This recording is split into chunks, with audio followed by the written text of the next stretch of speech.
ನಮಸ್ಕಾರ, ನೀವು ನೋಡುತ್ತಿರುವುದು ರಾಯಚೂರು ನ್ಯೂಸ್ 007ಗೆ ಸ್ವಾಗತ.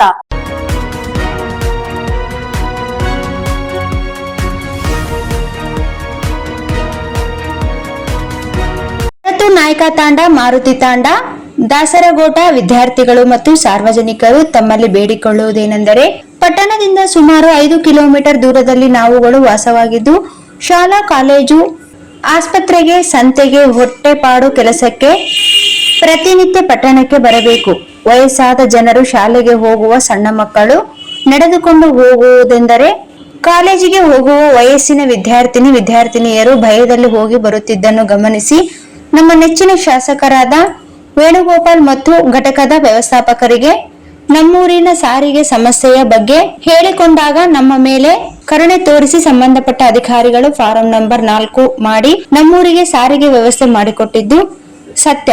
ಆದರೆ ನಮ್ಮೂರಿಗೆ ಸಾರಿಗೆ ಬಸ್ ಬೆಳಗ್ಗೆ 9 ಗಂಟೆಗೆ, ಸಾಯಂಕಾಲ 5 ಗಂಟೆಗೆ ಕೇಳಿದಾಗೆ ಫಾರಂ ನಂಬರ್ 4ರಲ್ಲಿ ನಾವು ಕೇಳಿರುವ ಸಮಯವನ್ನೇ ಹಾಕಿ ಫಾರಂ ನಂಬರ್ 4 ರೆಡಿ ಮಾಡಿರುತ್ತಾರೆ. ಆದರೆ ಈ ಮಾರ್ಗ ಸಂಖ್ಯೆ ವಾಹನಗಳು ಡ್ಯೂಟಿ ಮುಗಿಯುವ ದಿನವಾಗಿದ್ದು, ಈ ಮಾರ್ಗ ಸಂಖ್ಯೆಯ ಚಾಲಕರು ತಮ್ಮ ಮನ ಬಂದಂತೆ ಅಂದರೆ ಬೆಳಗ್ಗೆ 8 ಗಂಟೆ, ಸಾಯಂಕಾಲ 4 ಗಂಟೆಗೆ ಬಂದು ಹೋಗುತ್ತಿದ್ದಾರೆ.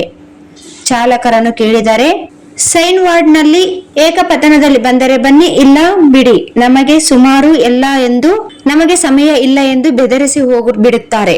ಸಮಯಕ್ಕೆ ಸರಿಯಾಗಿ ಬಂದ ವಾಹನದಲ್ಲಿ ಒಬ್ಬರೋ ಇಬ್ಬರೋ ಪ್ರಯಾಣ ಮಾಡುವ ಪ್ರಯಾಣಿಕರನ್ನು ಗಮನಿಸಿದ ಘಟಕದ ವ್ಯವಸ್ಥಾಪಕರು ನಮ್ಮೂರಿಗೆ ಸಾರಿಗೆ ವ್ಯವಸ್ಥೆ ರದ್ದು ಮಾಡಿದ್ದಾರೆ. ಇದು ಯಾವ ನ್ಯಾಯ ಸ್ವಾಮಿ, ನೀವೇ ಹೇಳಿ. ಮಳೆಗಾಲ ಬೇರೆ ಪ್ರಾರಂಭವಾಯಿತು, ಶಾಲಾ ಕಾಲೇಜು ಆರಂಭವಾದವು. ಬಡ ಕುಟುಂಬದಿಂದ ಬಂದಿರುವ ವಿದ್ಯಾರ್ಥಿಗಳು ನಾವು ಬ್ಯಾಗು, ಕೈಯಲ್ಲಿ ಪುಸ್ತಕ ಹಿಡಿದುಕೊಂಡು, ಛತ್ರಿ ಇಲ್ಲದೆ ಮಳೆಯಲ್ಲಿ ನೆನೆಸಿಕೊಂಡು, ಪ್ರತಿದಿನ ಕಣ್ಣೀರು ಹಾಕುತ್ತಾ ವಯಸ್ಸಾದ ಸಾರ್ವಜನಿಕರು ನಡೆದುಕೊಂಡು ಸುಸ್ತಾಗಿ ತಮ್ಮ ನೋವು ಯಾರಿಗೂ ಹೇಳಲಾರದೆ ಮನೆಗೆ ಸೇರುತ್ತಿದ್ದಾರೆ. ಫಾರಂ ನಂಬರ್ 4ರಲ್ಲಿ 1.5 ಗಂಟೆ ಓಟಿ ಹೆಚ್ಚಿಗೆ ಮಾಡಿದರೂ ಸಹಿತ ಈ ಚಾಲಕರು ಸರಿಯಾಗಿ ತಮ್ಮ ಕರ್ತವ್ಯ ನಿರ್ವಹಿಸುತ್ತಿಲ್ಲ. ಇನ್ನೊಂದು ಬೇಸರವಾದ ಸಂಗತಿ ಏನೆಂದರೆ, ಈ 2 ಮಾರ್ಗ ಸಂಖ್ಯೆ ಚಾಲಕರು ಕರ್ತವ್ಯದ ಎಲ್ಲಾ ಕಿಲೋಮೀಟರ್ ಪೂರ್ಣಗೊಂಡಿದೆ ಎಂದು ಹೇಳಿ ಎಲ್ಲ ಓವರ್ ಟೈಮ್ ಓಟಿ ಹಾಕಿಸಿಕೊಳ್ಳುತ್ತಿದ್ದಾರೆ. ಆದರೆ ಘಟಕದಲ್ಲಿ ಗೊತ್ತಿಲ್ಲ. ಅದಕ್ಕಾಗಿ ದಯಾಳುಗಳಾದ ತಾವುಗಳಲ್ಲಿ ಮನವಿ ಮಾಡಿಕೊಳ್ಳುತ್ತೇವೆ. ದಯವಿಟ್ಟು ನಮ್ಮೂರಿಗೆ ಬೆಳಿಗ್ಗೆ 9 ಗಂಟೆ, ಸಾಯಂಕಾಲ 5 ಗಂಟೆಗೆ ಬಸ್ ಸಾರಿಗೆ ವ್ಯವಸ್ಥೆ ಮಾಡಿಕೊಡಬೇಕು. ನಮ್ಮೂರಿನ ಭವಿಷ್ಯ, ಶಾಲಾ ಕಾಲೇಜು ಹೋಗುವ ಮಕ್ಕಳ ಭವಿಷ್ಯ ನಿಮ್ಮ ಕೈಯಲ್ಲಿ ಇದೆ ಎಂದು ಗ್ರಾಮಸ್ಥರಾದ ಮಾರುತಿ ತಾಂಡ ತಿಳಿಸಿದ್ದಾರೆ.